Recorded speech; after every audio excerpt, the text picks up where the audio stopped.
하나님의 말씀은 요한계시록 1장 16절 하반절부터 17절까지 이렇게 보겠습니다. 요한계시록 1장 16절 하반절부터 17절입니다. 제가 봉독해 보겠습니다. 용모는 해가 그 맹렬한 기세로 비치는 것 같더라. 내가 그를 보자 죽은 것처럼 그의 발 앞에 엎드러지니 그가 내게 오른손을 얹고 나에게 말씀하시니라. 두려워 말라. 나는 처음과 마지막이요. 아멘. 잘 들립니까? 네. 전 세계적으로 지금 코로나 바이러스로 인해 가지고 고통당하고 이제 어려움을 당하고 있는데 뭐 우리나라에서도 그동안 방역을 아주 이렇게 잘해서 이렇게 뭐 이제 코로나로부터 이렇게 이제 뭐 해방되는 것 같은 그런 기분이었는데 최근에 일부 교회를 중심으로 확진자가 많아지면서 정부의 그 집합 금지 행정명령이 이렇게 내렸지 않습니까? 그래서 지난 19일부터 이렇게 모든 교회, 서울과 경기 지역에 있는 또 모든 교회들이 이렇게 대면 예배를 지금은 한 2주 동안 중지시켜서 아주 부득불 우리 교회도 지금 뭐 온라인 시스템이 없지만은 가용한 방법을 동원해서 지금 이렇게 예배를 드리고 있는 것이죠. 예수 믿는 우리는 그리스도의 사랑으로 빛을 발해야 되니까 다른 사람들을 위해서 어디입니까? 하여튼 조심하고 하여튼 감염 예방 수칙을 이렇게 지켜야 하는 거죠. 그래서 우리가 오늘 함께 모여서 이렇게 예배를 드리지 못하는 그 어려운 때인데 이럴 때일수록 우리가 어떻게 해서라도 이렇게 하나님 앞에 예배 드리는 것이 하나님의 그 은총이고 하나님의 사랑인 것을 깨닫고 만약에 우리가 코로나에 걸린다면 예배를 드리려도 드릴 수 없지 않습니까? 지금 전 세계적으로 전염병인 코로나 바이러스 그 팬데믹 현상이 일어나고 있는 것은 이미 우리가 마태복음 24장 7절과 8절의 말씀을 통해서 하나님이 하시는 역사를 우리는 깨닫고 있더라는 거죠. 전체적인 맥이 뭡니까? 주님의 재림의 날이 가까이 온 것을 우리가 알고 있고 또 그 마태복음 24장에서 말씀하고 있는 대로 현재 코로나 바이러스로 인해 가지고 전 세계적으로 일어나고 있는 여러 가지 상황들, 지금 홍수가 이렇게 각 나라, 우리나라뿐만 아니고 뭐 엄청나게 있죠. 뭐 북극 러시아 그 북극 지역의 여름 기온이 38도까지 이렇게 올라가고 있고, 뭐 빙하가 녹고, 뭐 기근이 심하고 메뚜기 떼가 엄청나게 출몰해가지고 막 있고, 막 이런 여러 가지 이제 상황들을 보게 되면 그건 우연이 아니라 바로 고통의 시작이라고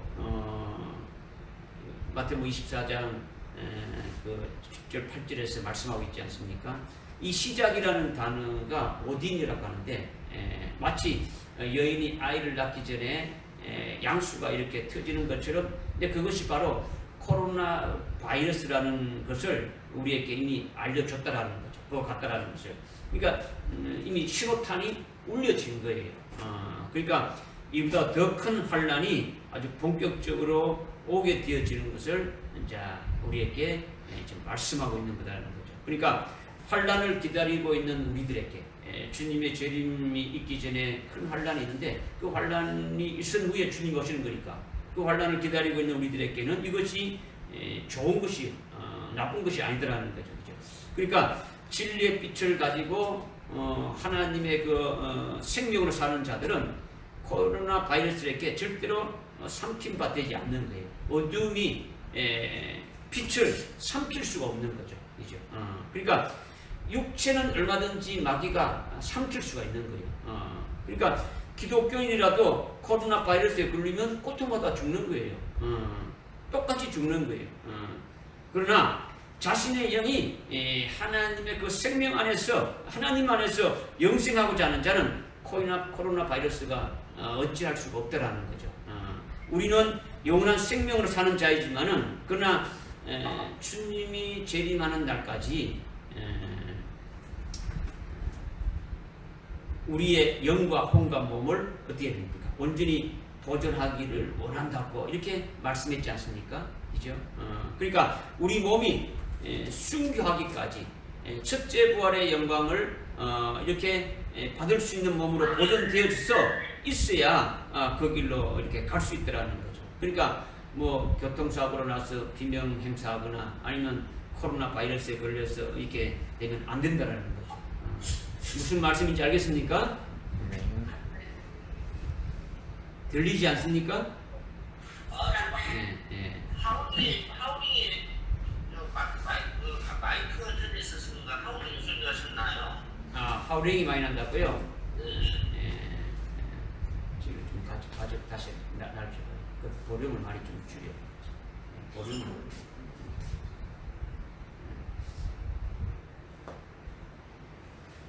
지금은 어떠세요? 스피커를 껐습니다. 스피커 때문에. 여보세요?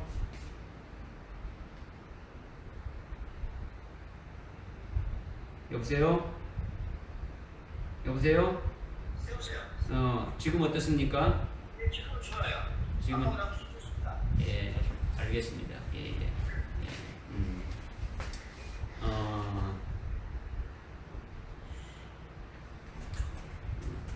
그러니까 지금 예배 드리기 어려울 때일수록 하나님의 그 은총과 하나님의 사랑을 더 우리가 깨달으면서 하나님 아버지 앞에 예배를 드려야 된다는 거죠. 그러니까 오늘 주시는 그 말씀을 우리가 아주 정신 차려서 믿음을 받고 은혜가 되시기를 바랍니다. 요즘 매주일 이렇게 하나님이 우리에게 주시는 말씀은 하나님의 아들이신 그 성자 하나님의 그 사랑, 특히 인자 같은 분이신 그 주님이 금초대 교회에 계시면서 역사하고 계신다는 것을 우리가 깨닫고 있는데, 그분이 지금 또 아주 특별한 그 같은 은총과 사랑을 베풀어 주시면서 우리를 구원하시고 우리를 아주 인도하고 계신다는 거죠. 그래서 그 인자 같은 분을 우리가 깨달아야 그분과 나와의 관계가 어떤 관계인지 아주 정체성을 확고하게 정립할 수 있더라는 거예요. 그러니까 그 인자 같으신 분이 도대체 나와 어떤 관계가 있느냐, 그분이 나타나신 그 모습들을 우리가 깨달았는데 왜 그렇게 나타나셨느냐, 이것을 깨달음을 통해서 나와 확실한 정체성을 확립할 수 있더라는 거예요. 여러분이 인자 같은 분으로 나타나신 주님을 깨닫기 어려워도 영적 신앙생활을 해야 되니까 하나님의 자녀로서 하나님의 말씀을 들어야 되기 때문에 어떻습니까? 오늘 주시는 말씀을 아주 생명으로 이렇게 받아야 되겠죠, 그죠? 성령을 의지해서 이렇게 영으로 들으셔야 된다는 거죠. 아주 목숨 걸고 아주 집중해서 귀를 기울여서 믿음으로 받지 않으면 뭐 한 귀로 듣고 한 귀로 이렇게 흘러버리게 되어지는 거죠. 그러면 아무 은혜가 되지 않는 거예요. 여러분이 성령을 의지해서 듣지 아니하면 하나도 알아들을 수가 없는 거예요. 들어도 소화가 안 되고, 소화가 안 되면은 자기에게 생명이 안 되지고 자기에게 복이 안 되지는 거죠. 그러니까 말씀을 들을 때는 늘 성령을 의지해서 아주 영의 귀로 이게 들으시라는 것을 먼저 말씀을 드립니다. 네. 본문 16절 하반절에 특별히 인자 같은 분의 그 용모를 이렇게 말씀하시는데, 그분의 그 얼굴이 해가 맹렬한 기세로 이렇게 비치는 것 같더라는 거죠. 다시 말해 한여름 아주 이렇게 태양이 자길하듯이 아주 강렬하고 맹렬한 어떤 기세로 이게 빛을 비추는 그런 얼굴로 나타나셨다라는 거죠. 우리의 주님이 어떤 분이시냐? 태양이 맹렬한 기세로 아주 비추는 그 같은 얼굴로 나타나신 주님이 우리의 주님이시라는 거예요. 이것을 우리가 깨달아야 하는 거죠. 그 주님이 우리의 주님이 되심을 믿으시라는 거예요. 믿으시라는 거죠. 사도 요한이 돌이켜서 일곱 금첩대 교회에 다니시며 계시는 인자 같은 분을 보았는데 그분의 영혼은 태양이 아주 맹렬한 기세로 이렇게 이렇게 비치는 것 같더라. 이렇게 지금 말씀하고 있지 않습니까? 한번 따라합시다. 우리 주님의 영혼은 태양이 맹렬한 기세로 비치는 것과 같다. 태양이 맹렬한 기세와 비친 것과 같다. 지금 이렇게 따라해도 왜 주님이 그런 모습인가 감이 잘 잡히지 않지 않습니까? 그죠? 태양이 맹렬한 기세로 비치면 어떻게 되는 겁니까? 어마어마하게 밝고 엄청나게 뜨겁지 않습니까? 그죠? 그렇게 해가 맹렬한 기세로 비치는 것과 같은 영물을 가진 예수님이 바로 우리의 주님이시라는 거예요. 우리의 주님. 이게 아주 우리에게 아주 중요한 말씀을 오늘 우리에게 주시는 거죠. 그죠? 고린도후서 이게 4장 6절에 보게 되면 예수님의 얼굴에 있는 하나님의 영광을 아는 빛을 우리 마음에 비춰주셨다. 이렇게 말씀하고 있습니다. 어둠 속에서 빛이 비치라고 명령하신 하나님이 그 예수님의 얼굴에 있는 하나님의 그 영광을 아는 빛을 우리 마음에 비춰주시는 것이 바로 창세기 1장에서 어둠 속에서 빛이 있으라 이렇게 하신 말씀이 바로 그것을 말씀하신다는 거죠. 그러니까 다시 말씀드리면 나나 여러분의 심령은 하나님같이 아주 밝지 못하지 않습니까? 어둠이 다 있더라는 거예요. 신앙의 정비에 따라서 좀 차이는 있지만은 다 어둠이 있더라는 거예요. 그러니까 어둡다라는 것은 뭔가 하나님같이 온전하지 못되었다 이것을 말씀하고 있는 거죠. 그러니까 예수님의 얼굴에 있는 하나님의 영광을 아는 빛을 우리의 그 어두운 심령에 이렇게 비춰주는 비춰주셨다, 비춰주고 계신다 이것을 지금 말씀하고 있는 거죠. 그러니까 그러면 무슨 영광의 빛을 비춰주시는 것이냐? 무슨 빛을 비춰주시는 거냐? 그 빛은 우리 어두운 심령에 복음과 진리의 빛을 비춰주는 거라는 거죠. 무엇을 비춰주는 것이라고요? 복음과 진리의 빛을 비춰주시는 것을 말한다는 거죠. 좀 더 구체적으로 말하면은 복음과 진리의 빛을 우리 어두운 심령에 비춰준다는 것은 무엇을 말하느냐? 예수님의 얼굴에 있는 빛은 하나님의 영광의 빛이신데 그것이 복음과 진리의 빛이신데 그것이 구체적으로 우리에게 어떤 빛으로 이렇게 비춰주신다는 말이냐? 이제 이것을 말씀하고 있는 거죠. 이것은 예수님의 얼굴에 있는 하나님의 영광을 아는 빛, 예수님 얼굴에 있는 하나님의 영광을 아는 빛은 마태복음 17장 1절 이하에 가서 보면 바로 우리가 깨달을 수가 있는 거예요. 엿새 후에 예수님이 따로 높은 산에 올라가셨는데 높은 산에 올라가신 예수님의 그 얼굴이 해같이 빛났다라는 거예요. 예수님의 얼굴이 아주 해같이 빛났다라는 거죠. 예수님의 얼굴이 해같이 빛났다라는 것은 무엇을 말하는 것이냐? 그 마태복음 17장 9절에 보게 되면 예수님이 인자가 죽은 자 가운데서 다시 살아난 후에 이 광경을 말하라 이렇게 주님이 말씀하셨어요. 지금 인자가 죽었다가 살아난 이후에 지금 너희들이 보는 이 광경, 예수님의 얼굴에 해같이 빛난 이 영광된 광경을 다른 사람들에게 말하라는 거예요. 예수님이 죽으셨다가 이렇게 다시 살아난 이유는 예수님의 부활을 말하는 거죠. 예수님의 부활을 말하는 거예요. 그러니까 예수님의 얼굴에 해같이 빛나는 것은 예수님의 부활을 가르치는 거예요. 가르치는 거죠. 이것을 마태복음 17장 아주 9절에서 아주 분명하게 우리에게 말씀해 주신 거예요. 이렇게 예수님의 얼굴에 해같이 빛나는 이것을 믿는 자가 바로 예수님의 부활을 믿는 자이죠. 그리고 이 땅에 있는 그 모든 교회들과 모든 예수 믿는 그리스도인들이 이것을 믿고 있더라는 거죠. 그 마태복음 17장에서 예수님의 얼굴이 해같이 이렇게 빛나는 것을 부활로 믿고 있더라는 거예요. 부활로 믿고 있다는 거예요. 그러나 이것은 하나의 어떤 신화로 이렇게 여기고 믿지 않는 자들은 그건 예수를 진짜로 믿는 것이 아니죠. 그렇죠? 예수님이 일생 동안 하신 말씀이나 예수님이 일생 동안 하신 그 모든 일들 그러한 것들을 믿어야 그것이 바로 뭡니까? 진짜 예수를 믿는 것이죠. 그렇죠? 그러니까 예수님의 얼굴이 해같이 빛난 것은 인자가 죽으셨다가 다시 살아나는 것을 말한다는 거죠. 인자가 죽으셨다가 누가요? 인자가 죽으셨다가 다시 살아나는 것을 말하고 그 주님의 그 부활의 이렇게 광경을 주님이 살아난 이후에 나가서 이렇게 말하라는 거예요. 주님이 부활하신 후에 주님이 다시 죽었다가 살아나신 이후에 나가서 말하라는 거예요. 그래서 이 예수님의 그 부활을 모든 교회가 믿고 있고 예수를 믿는 그리스도인들이 믿고 있더라는 거예요. 그리고 그 예수의 부활을 믿는 자들은 자기도 예수님 같이 부활하게 될 것을 믿게 되어지는 거죠. 믿는 거죠. 그죠?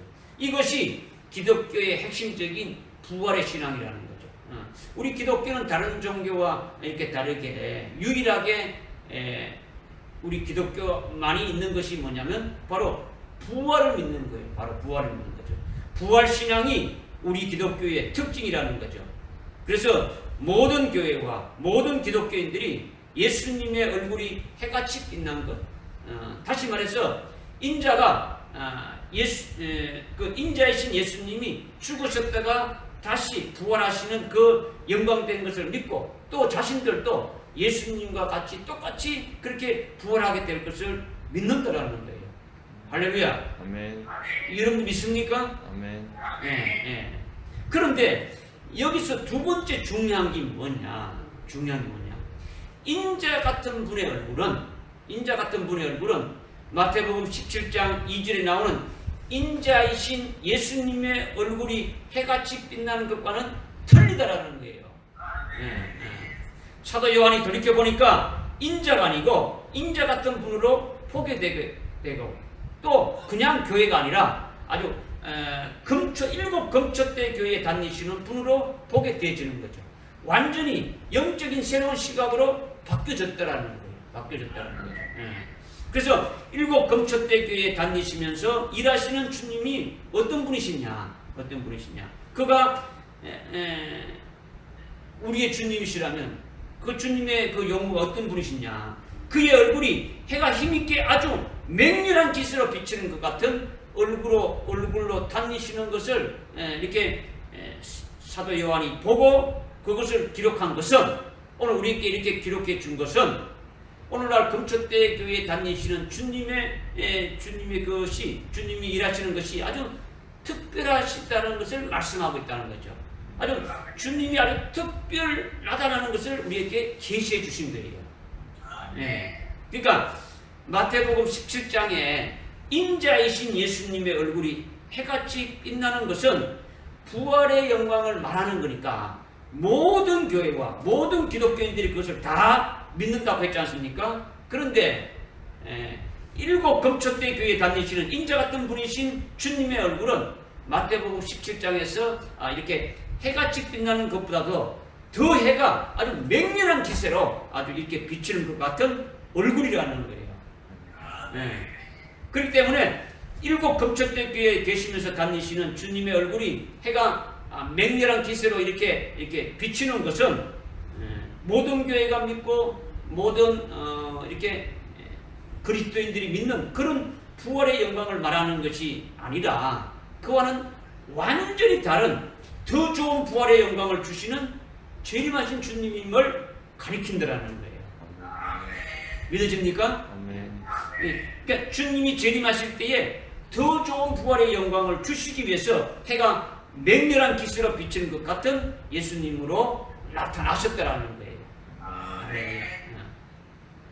마태복음 17장에서 예수님의 얼굴이 해같이 빛났다라는 것을 그 17장 9절에서 예수님께서 죽었다가 살아나신 이후에 이것을 다른 사람들에게 말하라 이렇게 말한 것은 주님의 부활에 대해서 말씀하고 부활의 영광에 대해서 말씀하고 있다는 거죠. 그러니까 이 부활의 영광은 모든 교회나 모든 기독교인들이 다 믿고 있다는 거죠.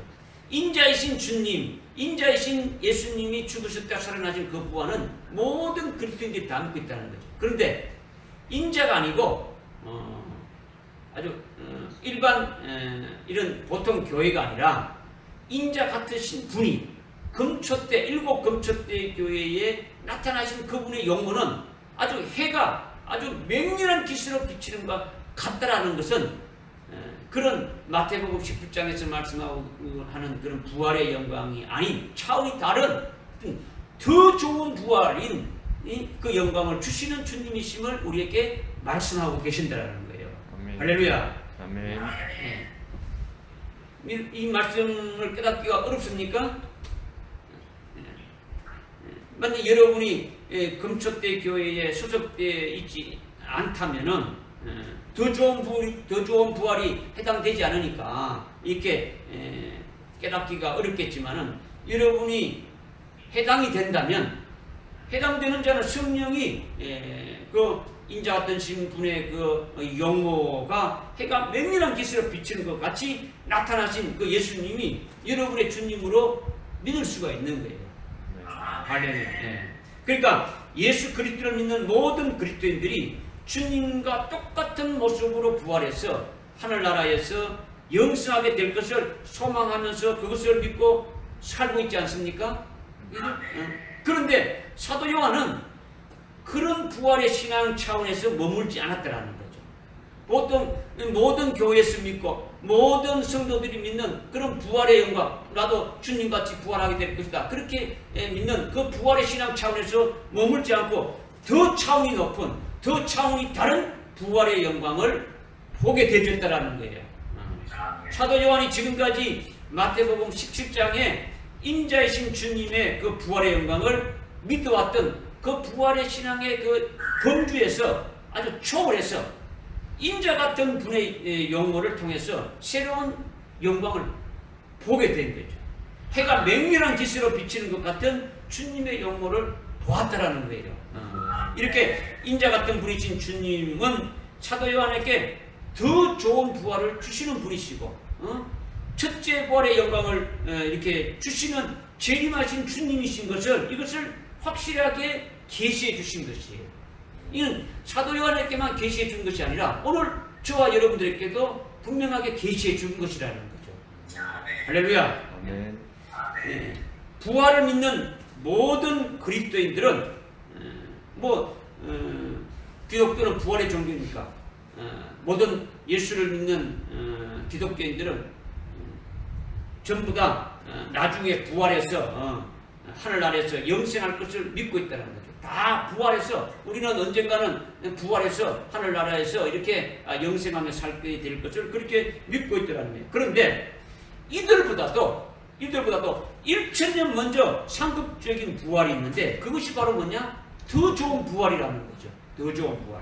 모든 성도들이 부활하는 것은 백보자 심판 때에 이렇게 부활하게 되는데 이렇게 모든 성도들이 부활하는 것보다도 1000년 먼저 이렇게 주님 재림할 때에 아주 영광된 부활을 먼저 하게 되는 이것이 바로 어떤 부활이냐? 더 좋은 부활이고 첫째 부활이라고 이렇게 말씀하고 있다는 거예요. 히브리서 11장 35절부터 38절에서는 더 좋은 부활이라고 말씀하고 있고 요한계시록 20장 4절부터 6절에서는 첫째 부활이라고 지금 말씀하고 있는 거예요. 더 좋은 부활이나 첫째 부활은 같은 말인데 이 첫째 부활의 영광에 이르는 자들은 예수 믿는 그리스도인들 전부 다 해당되는 것이 이렇게 아니라 바로 해가 아주 맹렬한 기세로 아주 이렇게 비치는 것과 같은 용모로 나타난 그 주님이 아주 인도하는 금척대 교회에 속한 자들이 그렇게 된다라는 거예요. 아멘. 이 금척대 교회에 인자 같은 분의 영으로 나타나시면서 일하시며 아주 인도하시고 이끌어 감을 받는 자들이 모든 성도들보다도 아주 1000년 먼저 이렇게 주님이 재림할 때 그때에 부활하게 되어진다라는 거예요. 이 첫째 부활의 영광을 받는 자들은 그 영광이 아주 어마어마한 것을 성경에서는 많이 말씀하고 있지 않습니까? 한마디로 말한다면 아주 장자의 복을 말하고 있는 거죠. 그래서 인자 같은 분의 얼굴이 아주 해같이 아주 해가 아주 힘있게 아주 맹렬하게 아주 이렇게 비치는 것 같은 그런 용으로 나타나신 주님이 바로 누구의 주님입니까?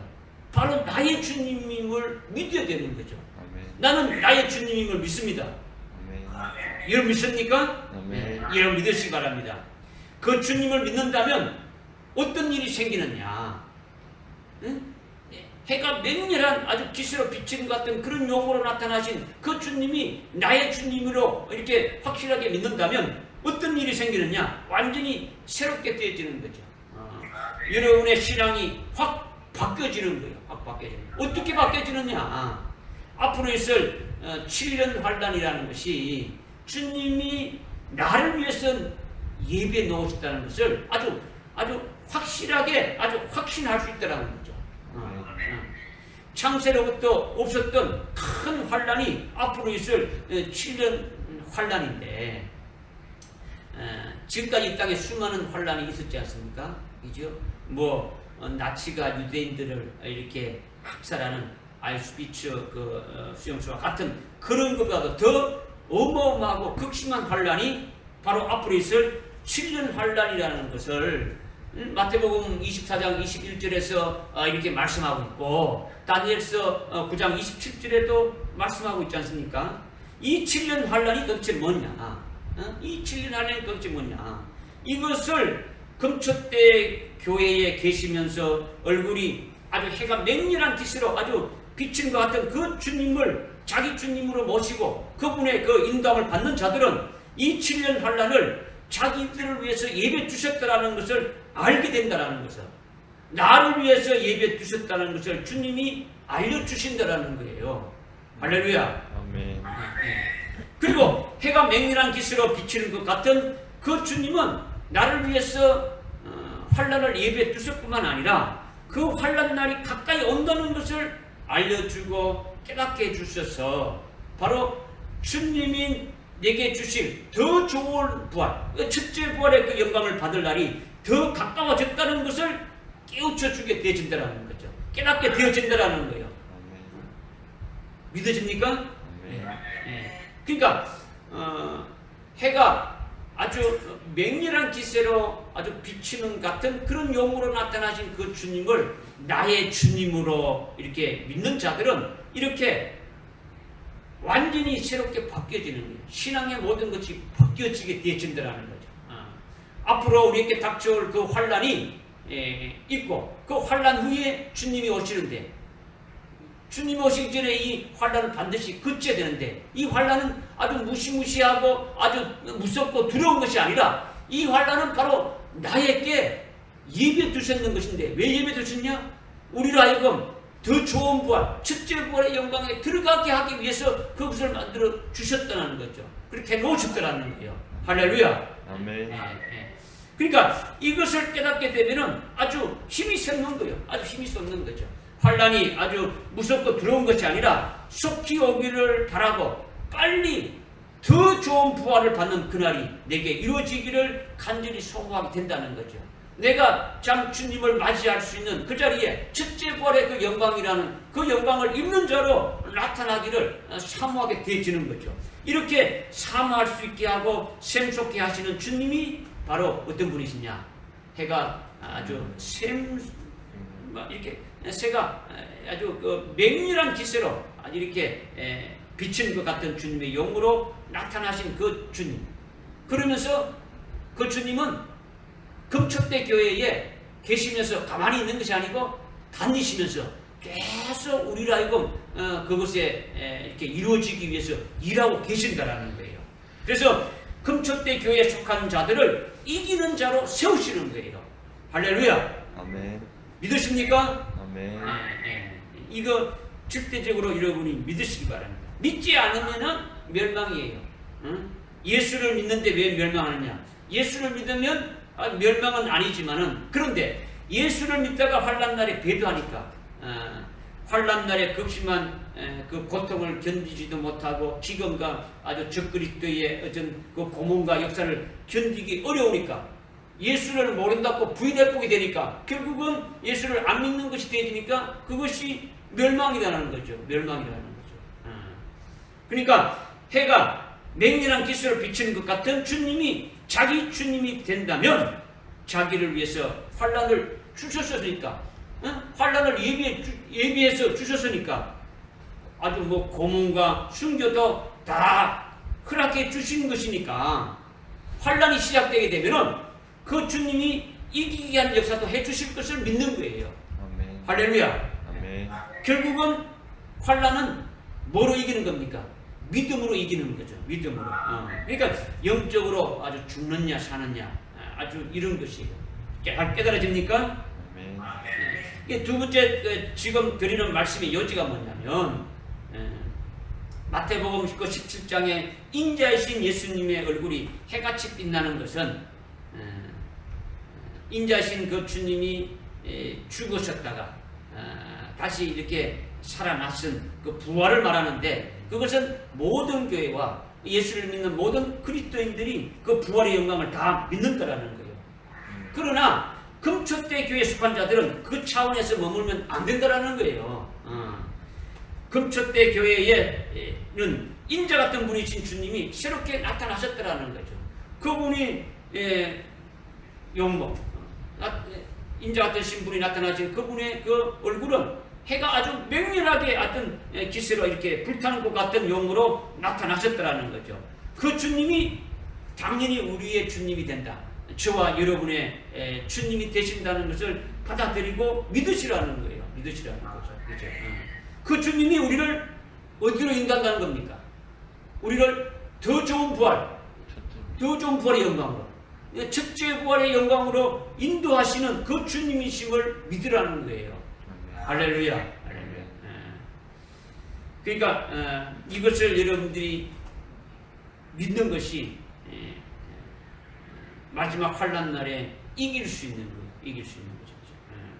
세 번째는 17절에 보니까 사도 요한이 인자 같은 분, 그분의 얼굴이 해가 맹렬한 기세로 비치는 것 같은 용모를 보자마자 아주 죽은 자처럼 땅에 머리를 대고 엎드러졌다는 것을 말씀하고 있는 거죠.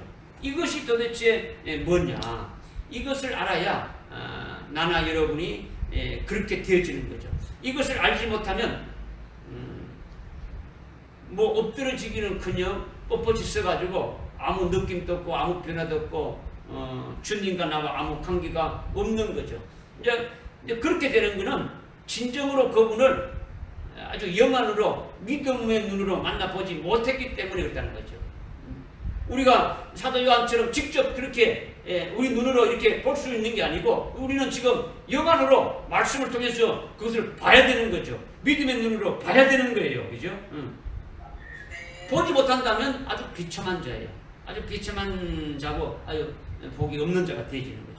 사도 요한이 인자 같은 분을 보자 죽은 것처럼 땅에 머리를 대고 이렇게 팍 엎드러졌다는 이것이 뭐냐? 이것을 깨달아야 되는데, 우리도 그렇게 되려면 믿음의 눈으로 영안의 눈으로 주님이 지금 하신 저 모습을 우리가 봤다면 우리도 사도 요한처럼 이렇게 주님의 발 앞에 엎드려지는 자가 되어야 되는데, 이것을 깨달아야만이 그렇게 될 수 있다는 거죠. 깨닫지 못하면은 뭐 아무렇지 않는 거죠. 이것을 깨닫기 위해서는 우리가 구약에 살아계신 하나님의 종인 다니엘을 보면 우리가 알 수가 있어요. 다니엘서 10장에 보게 되면 다니엘이 사도 요한과 똑같은 상황에서 땅에 엎드려져서 이렇게 죽은 것 같이 되어졌더라는 거죠. 그것이 도대체 뭐냐? 그것이 도대체 뭐냐? 다니엘서 이렇게 10장에 보면 히데길 강에서 주님이 세마포를 입고 아주 영광된 몸으로 아주 다니엘에게 나타나셨는데 다니엘이 그 환상을 본 거예요. 그래서 그 환상을 봤을 때 8절에 보니까 나의 아름다움이 변해서 아주 썩게 되었고 나의 힘이 다 빠져버렸다는 거죠. 예수님의 그 주님의 그 세마포를 입고 아주 영광된 몸으로 다니엘에게 나타났을 때 다니엘의 모습이 어떻게 됐느냐? 다니엘이 자기가 아름다움으로 여겼던 모든 것들이 변해서 아주 썩어지게 되고 아주 힘이 없이 빠져버렸다는 거죠. 그리고 9절에 보니까 그분의 말소리는 아주 수백만, 아주 수천만 무리들의 소리같이 그분의 음성이 들렸다는 거죠. 그분의 음성이 들릴 때에 15절에 내가 땅에 엎드러져서 아주 벙어리처럼 되어버렸다. 그리고 17절에 내가 힘도 하나도 없고 아주 호흡조차 할 수 없는 죽은 자처럼 되었다고 이렇게 고백하는 것을 볼 수 있어요. 이 말씀의 요점이 뭐냐면 다니엘이 하나님의 영광된 모습을 보고 예수님의 그 영광된 모습을 보고 예수님의 그 무시무시한 그 심판의 주의 모습을 보고 힘이 빠지고 자기가 지금까지 아름답게 이렇게 여겨졌던 그 모든 것들이 썩어져 버리고 아주 벙어리가 되어져 버렸고 힘이 하나도 없고 호흡조차 이렇게 할 수 없는 자처럼 되어져 버렸더라는 거예요. 그러니 땅에 이렇게 팍 이렇게 엎드려졌더라는 거예요. 이것을 다니엘을 통해서 이렇게 보여주었는데 이것과 똑같이 사도 요한이 인자 같은 주님의 영광된 그 모습을 보자마자 땅에 엎드려져서 죽은 자같이 되었더라는 거예요. 여러분이 다니엘이 그렇게 된 것 같이 이렇게 연계해서 이 사도 요한이 왜 그렇게 되었는지 이렇게 보게 되면 이해하기가 쉽더라는 거죠. 깨달을 수가 있더라는 거죠. 지금 요한계시록 12절부터 17절까지 말씀은 한마디로 뭐냐? 요한이 인자 같은 분의 그 음성과 그분의 모습을 보자 죽은 자처럼 이렇게 되었더라는 거죠. 그래서 땅에 팍 엎드려졌다. 이것을 지금 말씀하고 있는 거예요. 왜 그렇게 되었냐라는 거죠. 왜 그렇게 되었냐? 지금 이것을 말씀드리는 거죠. 왜 그런가를 깨닫고 여러분도 뭔가 그런 느낌을 이렇게 있어야 되지 않느냐라는 거죠. 살아계신 하나님의 종 다니엘이나 사도 요한이나 나나 여러분이 똑같이 땅에 팍 엎드러지는 자가 되어진다면 이것이 최상이라는 거죠. 그렇게 되면 인자 같으신 분을 제대로 믿음의 눈으로 본 것이죠. 영의 눈으로 제대로 봤다라는 거죠. 그렇지 않고 뭔가 뭐 뻣뻣하게 써가지고 아무 느낌도 없고 뭐 변화도 없고 뭐 그렇게 되어졌다 그러면 주님과 아무런 관계가 없는 거예요. 그냥 이론적인 거는 여러분들이 알지 모르지만 전혀 그런 관계가 아니라는 거죠. 그 주님이 나의 주님이라면 나에게 나타나신 그 주님의 모습을 보고 그냥 온 게 아니고 그 주님 앞에 엎드려질 수밖에 없음을 지금 말씀을 드리는 거예요. 그죠? 그러니까 여러분이 한번 이렇게 생각을 한번 해보아야 된다는 거죠. 우리가 인자 같은 분의 그 소리를 듣고 영광스러운 그 주님의 모습을 이렇게 보게 되면 그리고 무시무시한 그 심판의 주로 이렇게 오신 그분의 그 모습을 이렇게 보게 되면 당연히 땅에 엎드려져서 이렇게 죽은 자 같이 되어질 수밖에 없더라는 거죠. 당연히 그렇게 되어질 수밖에 없다는 것을 지금 말씀하고 있는 거죠. 여러분이 몰라서, 여러분이 깨닫지 못해서, 여러분이 영의 눈이 안 열려서 믿음의 눈으로 이렇게 보지 못하니까 아무 무감각하게 뭐 그런갑다. 뭐 요한이 그렇게 자빠졌는 모양이다. 뭐 이런 식이 된다 그러면은 이거는 여러분의 믿음의 눈으로 영의 눈으로 주님을 본 것이 아니잖아요. 여러분이 이 말씀을 깨달았다면 지금까지 12절부터 이렇게 쭉 하신 그 말씀들을 여러분이 잘 깨닫고 묵상했다면 그 주님 앞에 우리도 사도 요한처럼 다니엘처럼 그냥 팍 이렇게 엎드려질 수밖에 없더라는 거예요. 아멘. 그러니까 이것을 여러분이 아직까지 잘 깨달아지지 않으니까 제가 보충해서 설명을 조금 드릴 테니까 잘 깨닫고 여러분도 그런 자리에 들어가기를 바라는 거예요. 예수님의 음성이 사도 요한에게 나타났는데 어떻게 나타나는 겁니까? 어떻게 나타났습니까? 예수님의 음성은 많은 물소리 같은 음성이라고 했는데, 많은 물소리 같은 음성이라는 것이 여러분들이 쉽게 감이 잘 오지 않지 않습니까? 구체적으로 많은 물소리 같다라는 것은 주님의 음성이 많은 물소리 같다. 인자 같은 분이신 주님의 그 음성이 많은 물소리 같다라는 것은 요한계시록 10장에 7 천둥이 바라는 그 음성으로 우리에게 지금 말씀해 주고 있는 거죠. 그러니까 여러분이 하늘에서 아주 찢어질 듯한 그런 천둥 소리 하나만 들어도 어떻게 합니까? 아주 놀라서 아주 소름이 끼치지 않습니까? 이렇게 천둥 소리 하나만 나도, 그런데 7 천둥 소리가 동시에 바란다면 어떻게 되겠습니까? 그건 이루 말할 수가 없는 거예요. 이루 말할 수가 없는 거예요. 우르르 쾅쾅 뭐 이렇게 천둥 소리가 나도 이죠? 막 엄청나게 우리가 놀랍하는데 7 천둥 소리와 같은 그 큰 소리의 음성이 이렇게 들렸다면 그거는 엄청난 거죠. 그러니까 천둥 소리 하나가 아니라 7 천둥 소리로 주님이 음성이 바라진다라는 거예요. 무슨 말인지 이해갑니까? 감이 잡힙니까? 이렇게 7 천둥 소리를 바라는 음성이 주님이 음성이라는 거예요. 그 음성을 사도 요한이 이렇게 듣고 죽은 자처럼 어떻습니까? 그냥 팍 엎드러질 수밖에 없었더라는 거죠. 우리도 믿음으로 이 음성을 들을 수 있어야 그렇게 될 수 있다라는 거예요. 그리고 사도 요한이 본 것이 뭐냐면, 사도 요한이 돌아서서 인자 같은 분의 그 모습을 볼 때 주님의 눈이 어떻게 했습니까? 불꽃 같은 눈으로 나타났죠. 불꽃 같은 눈으로 나타났는데 그것도 2눈이 아니라 7 눈으로 나타나셨다라는 거예요. 눈이 7 눈이신데 불꽃 같은 눈으로 요한에게 나타나셨다라는 거예요. 그렇게 그것을 보면 어떻게 했습니까? 예수님이 생전에 인자로 계실 때는, 예수님이 살아 계실 때 인자로 계실 때는 2눈이었지 않습니까? 그런데 아주 불꽃 같은 눈으로, 그것도 7 눈으로 나타나셨는데 요한이 아무렇지 않게 그냥 멀뚱하게 쳐다만 보겠습니까? 요한이 볼 때 무섭기도 하고 놀라지 않겠습니까?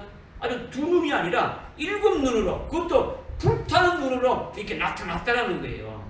주님의 음성이 7 천둥을 바라는 것과 같은 소리가 들리면서 딱 돌이켜보니까 주님의 눈이 불꽃 같은 7 눈으로 나타나셨더라는 거죠. 그러니까 정신이 나가고 아주 죽은 자처럼 되어서 주님의 발 앞에 되니까 아주 꼬꾸라지듯이 엎드러지게 되어졌다. 이것을 지금 말씀하고 있는 거예요. 그것뿐만 아니라 주님의 발은 어떤 발을 했습니까? 아주 빛나는 녹 같은 발을 했지 않습니까? 빛나는 녹 같은 발은 아주 맹렬한 진노의 심판을 하는 그런 발로 보여주신 거다라는 거죠. 그러니까 빛나는 녹 같은 발로 심판하시는 그 심판 주님의 그 앞에서, 심판하시는 그 주님 앞에서 아주 벌벌 떨 수밖에 없더라는 거예요. 얼마나 무섭습니까? 하나님의 그 공의의 의미가 대단하지 않습니까? 그것이 발로 나타났더라는 거예요. 발로 나타나는 거예요. 그냥 뭐 바짝바짝 이런 것이 아니더라는 거예요. 엄청난 하나님의 그 심판의 주의 그 위엄으로 나타나셨더라는 거죠.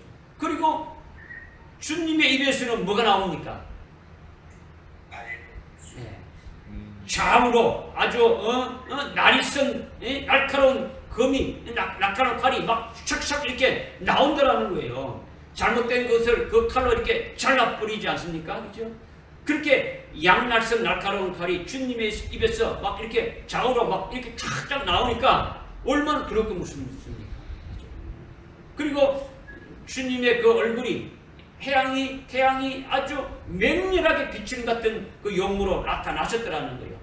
우리가 눈으로 이렇게 태양을 바라볼 수 없는데, 지금 밖에 나가서 햇빛이 날 때 그 태양도 바라볼 수가 없는데 태양이 맹렬한 빛으로 빛나는 그런 모습의 얼굴로 나타났으니까 감히 그 앞에 쳐다볼 수도 없더라는 거예요. 그렇죠? 이것이 실제로 사도 요한에게 나타나 보여주신 인자 같은 분의 모습이라는 거예요. 실제로 주님이 그런 모습으로 나타나셨더라는 거죠. 믿습니까? 아멘. 그러니까 두렵고 떨리면서 다니엘에게 있었던 것 같이 자기가 좋게 여겼던 아름다운 것들이 다 없어지고 썩어지고 사도 요한 자기 자신이 없는 것처럼 아주 죽은 자처럼 그렇게 되어진 거예요. 인자 같은 분을 아주 보자마자 사도 요한이 어떻습니까? 물같이 이렇게 녹아져서 땅에 엎드러지고 말았다라는 거예요. 그 주님의 영광된 모습과 그 엄청난 그 음성과 그리고 그분이 무시무시한 그 공의의 그 심판에 하시는 심판주로 나타나시는 그 모습이 사도 요한으로 하여금 엎드러지게 만들어졌더라는 거죠. 다니엘과 똑같이. 믿어집니까? 아멘. 지금 제가 말씀드리는 것을 여러분들이 믿음으로 받으셔서 믿음의 눈으로 볼 수 있다면 저와 여러분도 어떻습니까? 그분 앞에 감히 바로 설 수가 없는 거예요. 내 모습이 너무도 초라하고 아주 보잘것없다라는 거죠. 그 어마어마한 인자 같은 분의 그 영광된 모습 앞에서 자기는 실로 아무것도 아니다는 거죠. 자신의 모습이 아주 작은 아주 콩알같이 작아지다가 나중에는 물같이 이렇게 돼서 어떻게 뭐 없어지고 만들어내는 거죠. 그러니까 그대로 어떻게 합니까? 주님 앞에 확 엎드러질 수밖에 없더라는 거예요. 기력이 없어지고 호흡조차 할 수 없는 상태가 되어지는 거예요. 그리고 내가 지금까지 그래도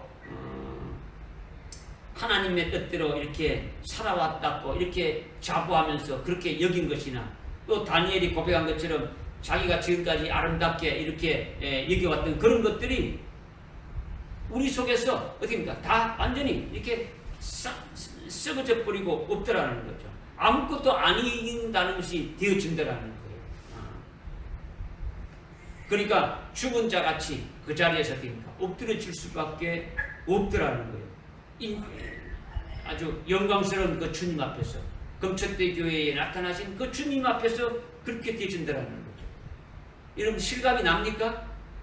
네. 여러분들 읽을 때 아주 실감이 나고 그런 주님이 내 앞에 나타나셨다. 그 주님 앞에 내가 어떻게 될까? 내 속에 있는 모든 것이 어떻게 될 것인가? 여러분 이것을 믿음의 눈으로 보고 믿음으로 깨달아서 여러분도 그런 위치에 들어가야 된다는 거죠. 이렇게 나타나신 인자 같은 분의 모습이 아주 심판적인 것도 있지만은 주님이 금척대 교회를 통해서 우리를 온전하게 구원하시기 위해 그런 모습으로 나타나셨다는 것을 계시해 주시는 거예요. 우리로 하여금 아주 온전하게 구원하시기 위해서 온전하게 구원하신 뭡니까? 우리로 하여금 그리스도의 신부가 되고 아주 더 좋은 벌이 첫째 벌의 영광에 이르게 하시기 위해서 그와 같이 이렇게 나타나셨다는 거죠. 깨달아집니까? 그러니까 사도 요한이 그런 모습을 보고 엎드려서 죽은 자 같이 되었듯이 우리도 믿음의 눈으로 아주 영안으로 보고 그렇게 되자라는 거예요. 그렇게 되자라는 거죠. 그 주님이 바로 나의 주님임을 깨닫고 믿으시라는 거예요. 믿으시면 그분이 하신 말씀을 믿게 되어지고 그분이 어떻게 우리를 이끌어 가시고 계신다는 것을 믿음의 눈으로 보고 그분의 인도함을 받게 되어진다. 이것을 말씀하고 있는 거죠. 이제 마지막으로 사도 요한이 그렇게 되자 인자 같으신 분이 어떻게 했습니까? 17절 후반절에 보니까 그가 내게 아주 오른손으로 얹고 나에게 말씀하시기를 아주 두려워 말라. 나는 처음과 마지막이요. 이렇게 주님이 지금 말씀하고 있는 거예요. 주님의 손을 이렇게 얹어서 안수해 주는 거죠. 엎드려져서 죽은 자 같이 이렇게 되니까 힘을 아주 막 북돋워 주는 거예요. 힘을 북돋워 주는 거죠. 그렇죠? 그러면서 하시는 말씀이 두려워하지 말라는 거예요. 두려워하지 말라는 거죠. 여러분들이 엄청난 아주 두려움과 공포 속에 있을 때 어떤 사람이 와서 두려워하지 말라 이렇게 말한다고 아주 두려움이 없어지고 두려움이 두려워하지 않게 되는 겁니까? 그렇지 않지 않습니까? 그죠? 그런데 주님이 손을 얹고 두려워하지 말라면 진짜 두려워하지 않게 두려움을 내쫓아 주시는 분이시다라는 거예요. 할렐루야. 왜 그러냐? 왜 그렇게 두려워하지 않게 되어지느냐? 이거는 요한일서 4장 18절의 말씀이 바로 그것이에요.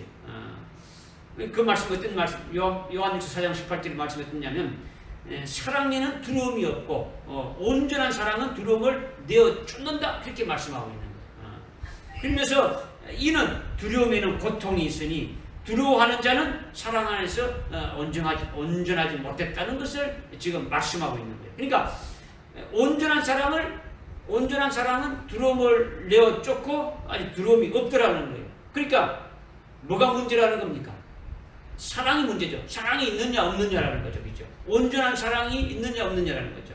이게 아주 어미하시고 아주 무시무시하시고 아주 영광된 모습으로 나타나신 인자 같은 분이신 주님이 자기를 사랑한다는 것을 깨닫고 지금 인자 같은 분이 아주 해가 아주 맹렬한 기세로 이렇게 나타나실 뿐만 아니라 그 앞에 이미 쭉 주님이 나타나신 그 모습을 봤지 않습니까? 아주 어미하시고 아주 영광된 모습으로 오셨지만은 또 심판의 주님으로 이렇게 오셔서 아주 어미하시고 무시무시한 그와 같은 분이 자기를 사랑한다는 것을 깨닫고 금초대 교회에 다니시고 계시는 인자 같은 분이신 그 주님이 특별히 자기를 위해서 일하시고 계시고 자기를 위해서 엄청나게 사랑하고 있다는 것을 깨닫고 자기가 그분의 아주 특별한 그 은혜와 사랑을 받고 있다는 것을 깨닫고 믿으면은 그러면 주님의 온전한 사랑을 받아가지고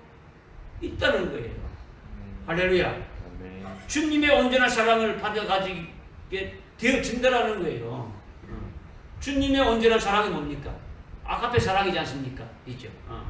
인자 같은 분이신 주님의 사랑을 받아가지고 있으면 그 사랑으로 주님을 사랑하게 되어져 있는 거예요. 주님을 사랑하면 주님을 사랑하면서 주님만 사랑하는 것이 아니라 아주 형제들도 인자 같은 분이 나에게 주신 그 사랑으로 사랑하게 되어진다는 거예요. 그러니까 그 사랑은 말로만 사랑하는 것이 아니라 자기 생명을 아주 순교의 제물로 이렇게 바치기까지 형제를 사랑하고 이웃을 사랑할 수 있게 되는 것입니다. 이렇게 되는 것이 온전한 사랑이라고 하는 거죠. 온전한 사랑. 인자 같은 분이 내게 쏟아부으신 그 사랑을 깨닫고 그 사랑을 믿음으로 받아가지고 있으면 그 사랑으로 주님도 사랑할 수 있고 그 사랑으로 이웃도 사랑하게 되어진다는 거죠. 그럴 때에 온전한 사랑이 자기 속에 있게 되어진다. 이것을 말씀하는 거예요. 그러니까 그 사랑, 온전한 사랑이라는 것은 주님과 똑같이 자기 목숨을 버리기까지 사랑하는 거예요. 그럼 한마디 말로 순교도 할 수 있다라는 거예요. 순교도 할 수 있다는 거죠. 순교할 수 있는 믿음에 딱 서고 그와 같은 일사가오의 중심으로 아주 하나님의 사랑 안에 거하게 되면 두려움이 있는 것이 아니라 두려움이 없어지는 거죠. 주님이 나에게 주신 그 주님의 온전한 사랑 안에 있는 자는 그 사랑으로 두려움을 내쫓는다고 했으니까 속에 그 주님의 사랑을 받아 가지고 있다면 두려움이 있을 수가 없는 거죠. 두렵지 않게 되어진다는 거죠. 그러니까 인자 같은 분의 모습을 인하여 아주 무섭고 두렵고 떨림이 있지만은 주님이 손을 얹으면서 사랑하고 있지 않습니까? 주님이 또 일으켜주고 있지 않습니까? 주님의 능력으로 이렇게 안수해주고 있지 않습니까? 그죠? 그러니까 그것을 깨닫고 믿음으로 그 사랑을 받아가지고 있으면 그 사랑이 두려움을 내쫓는다라는 거예요. 쫓는다는 거예요. 인자 같은 분의 온전한 사랑이 자기 속에 두려움이 전혀 있지 못하게 하기 때문에 앞으로 환난이나 아주 막 극심한 환경에서도 조금도 요동치 아니하고 아주 두려워하지 않고 자기 믿음의 길로 이렇게 갈 수 있게 되어진다. 이것을 말씀하시는 거예요. 그러니까 우리가 지금 살아가는 것은 오직 하나님의 은혜고 하나님의 사랑 안에서 우리가 존재하고 있고 더욱이 우리가 금초대 교회에서 진리의 사랑을 받아가지고 있고 믿음과 아주 소망을 가지고 이렇게 살겠지 않습니까? 앞으로 이루어질 더 좋은 부활의 소망도 우리가 가지고 있습니까? 없습니까? 가지고 있는 거예요. 가지고 있는 거죠. 그죠? 주님이 우리를 사랑하시되 끝까지 사랑한다고 했지 않습니까? 이런 것이 전부 다 인자 같은 분이신 그분의 특별한 사랑과 은혜가 있기 때문에 가능하다라는 거죠. 그러니까 이 사랑이 두려움을 내쫓는 것이다. 이것이 두려워하지 말라는 거죠. 이것이 두려워하지 말라는 거죠. 두려움은 사랑으로만 내쫓을 수 있다는 것이 이거는 이론이 아니다는 거죠. 두려움은 사랑으로만이 내쫓을 수 있다. 이것을 여러분이 잘못 생각하면 이론이 있는 것으로 생각하는데 여러분이 말씀을 믿고 이것을 경험을 많이 해야 되는 거죠. 경험. 여러분이 주님의 뜨거운 사랑 안에 있다면 어떠한 위경 속에서도 아주 든든한 것이죠. 아주 문제가 없는 거예요. 만약에 의사가 이 병원에 진료를 받았는데 의사가 당신 이렇게 보니까 아주 뭐 암이 말기다. 며칠 아주 몇 날 살지 못할 것 같다. 이렇게 말해도 죽는 부분에 대해서는 절망이 없고 두려움이 없는 거예요. 왜냐하면 주님이 내게 끝까지 함께 하시면서 아주 병을 허락하실 뿐만 아니라 살고 죽는 것이 모든 것이 다 누구에게 있다는 겁니까? 주님께 있다라는 거죠. 그분께 달렸다라는 거죠. 그러니까 신랑으로 오시는 재림하신 주님만을 의지하고 그분을 맞이할 그리스도의 신부로 이렇게 살고 있다면, 그런 믿음으로 살고 있다면, 환난 날에 순교시켜서 더 좋은 부활인 첫째 부활의 영광을 주님이 주실 것을 굳세게 믿고 있다면, 다시 오실 그 주님을 사모하면서 그 믿음으로 달려가고 있다게 되면 병이 걸려서도 그 병이 떠나갈 수밖에 없더라는 거예요. 왜냐? 순교하는 그날까지 재림하실 주님이 나를 지켜주시고 인도하신다는 그 믿음과 그 소망으로 살아가니까, 그 소망 안에 있으니까 두려움을 쫓아내고 두려움을 주는 귀신들을 어떻게 합니까? 다 쫓아낼 수 있더라는 거예요. 그러니까 문제가 안 되지는 거예요. 문제가 안 되지는 거죠. 주님의 재림을 이렇게 소망하고 아주 순교의 신앙으로 이렇게 세워지면, 일찍 죽임 당한 어린 양의 생명책에 이렇게 농명되면 우리 몸이 순교하기까지 첫째 부활의 영광을 아주 입을 수 있는, 첫째 부활의 영광을 받을 수 있는 그 몸으로 아주 보존시켜 주시는 거예요. 그때까지 뭐 병으로 죽거나 아니면 뭐 교통사고로 비명행사하거나 그렇게 놔두지 않는다는 거죠. 사명을 우리에게 주신 그 사명을 감당할 때까지 어떻습니까? 아주 온전한 사랑으로 아주 지켜주시면서 두려움 없이 이렇게 나가게 해주신다는 거예요. 할렐루야. 아멘. 이것을 믿으라는 거죠. 이것을 믿으라는 거죠. 믿어집니까? 아멘. 그러나 온전하게 사랑하지 않는 자에게는 뭐가 있다는 겁니까? 두려움이 있는 거죠. 두려움. 인자 같으신 분을 봐도 두려운 거죠. 자기의 주님이 되지 않으니까, 자신의 주님이 되지 않고 그 주님이 그렇게 나로 하여금 금초대 교회에 속하게 해서 나로 하여금 이기는 자로 세워서 결국 주님이 나에게 주실 그 영광된 것을 다 받기까지 이루어 가시는 그것을 믿지 않으니까 두려울 수밖에 없더라는 거죠. 환난 자체도 무섭고 두려울 수밖에 없는 거죠. 우리가 온전하게 사랑하면 두려움이 없더라는 거예요. 그래서 주님이 오른손을 사도 요한에게 이렇게 얹고 두려워하지 말라 말하는 거죠. 그러니까 사도 요한은 인자 같은 분의 사랑 안에 거하게 되니까 두려움이 전혀 없는, 두려워하지 않게 되어졌다는 거죠. 할렐루야. 아멘. 그리고 주님이 또 말씀하는 게 뭡니까? 손을 얹고 두려워하지 말라 이렇게 말씀한다면 또 말씀하는 게 뭡니까? 나는 처음이고 나는 마지막이다. 이 말씀을 하시는 거예요. 이 말씀이 굉장히 중요한 말씀이죠. 사도 요한에게 나는 처음이다라는 것은 예수님이 태초의 말씀이라는 거예요. 태초의 말씀. 태초의 말씀이 오셔서 육신을 입었고 그분이 우리 죄를 위해서 십자가에 달려 이렇게 죽으셨지 않습니까? 그리고 부활하셨고 그분이 성천하셨어. 지금 하나님 보좌 우편의 영광 중에 앉아 계시고 있는 거죠. 그리고 그분이 우리를 위해서 우리를 다시 데리러 온다라는 거예요. 재림하신다라는 거죠. 그러면 우리가 하늘나라에 아들의 영으로 있었을 때에 태초의 말씀과 함께 있었습니까? 없었습니까? 있었더라는 거죠. 있었더라는 거죠. 그죠? 성경에서 어떻게 말씀하고 있습니까?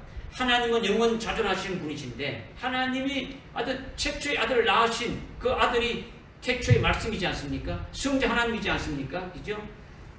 그러니까 이 태초의 말씀이 먼저 계셨더라는 거죠. 그리고 또 하나님이 태초의 말씀이신 우리를 거룩하게 하시는 그분만이 아니라 태초의 말씀이신 그분만이 아니라 우리도 하나님의 생명의 아들로 낳으셨더라는 거예요. 우리를 태초의 말씀이신 그분과 함께 하나님 아버지로부터 출생했더라는 거예요.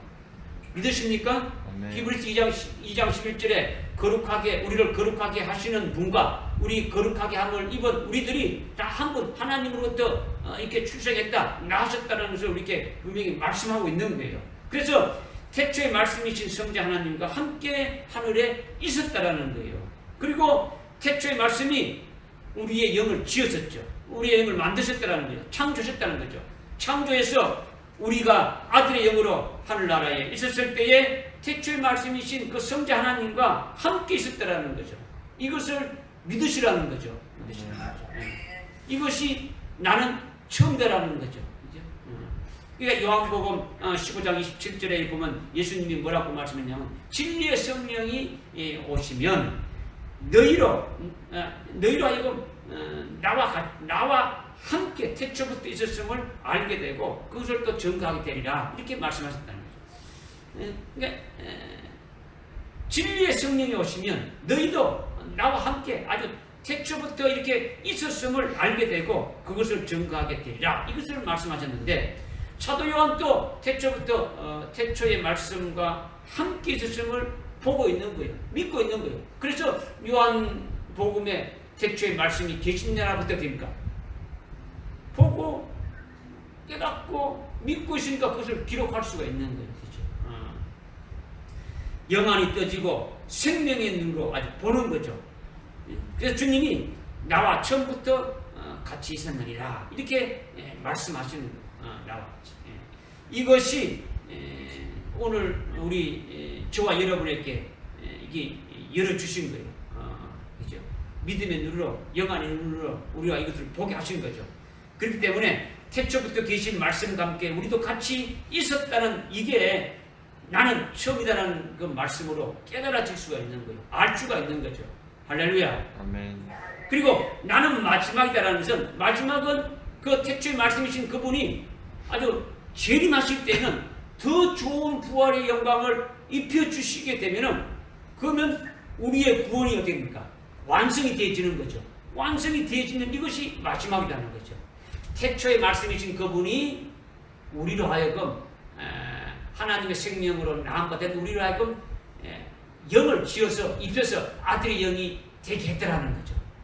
믿으십니까? 그와 같은 일을 같이 하시면서 같이 있었던 것이 태초로부터 있었던 그것이 뭡니까?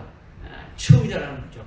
그리고 우리를 이 땅에 보내셔가지고 쭉 이렇게 그리스도의 형상에 일치게 해서 결국은 더 좋은 부활인 첫째 부활의 영광을 받게 되는 그 영광되는 길로 이끌어 가시는 그분 주님이 재림 오실 때에 그 구원이 완성되어지게 되면은 이것이 마지막이라는 거죠. 마지막이라는.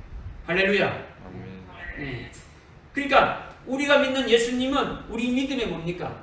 창시자죠. 우리 믿음의 시작이고 또 우리가 믿는 예수님은 우리의 구원을 완성하시는 분이니까 우리 믿음의 완성자라는 거죠. 그러니까 나는 시작이요 나는 마지막이다 이렇게 말씀하시는 거예요. 이것이 인자 같은 분이 그 용모가 태양이 맹렬한 기세로 아주 비치는 같은 그런 모습으로 이렇게 나타나셔서 오늘 우리와 함께 이렇게 하고 계시는 것이고 우리를 영광된 길로 이끌으시는 분이시고 그분이 바로 우리의 주님이 되신다. 이것을 말씀하시는 거죠. 할렐루야. 아멘. 믿어집니까? 이것을 믿으시고 그 주님이 여러분들의 주님이 되시기를 주님의 이름으로 축원합니다. 아멘. 기도하겠습니다. 하나님 아버지 참으로 감사합니다.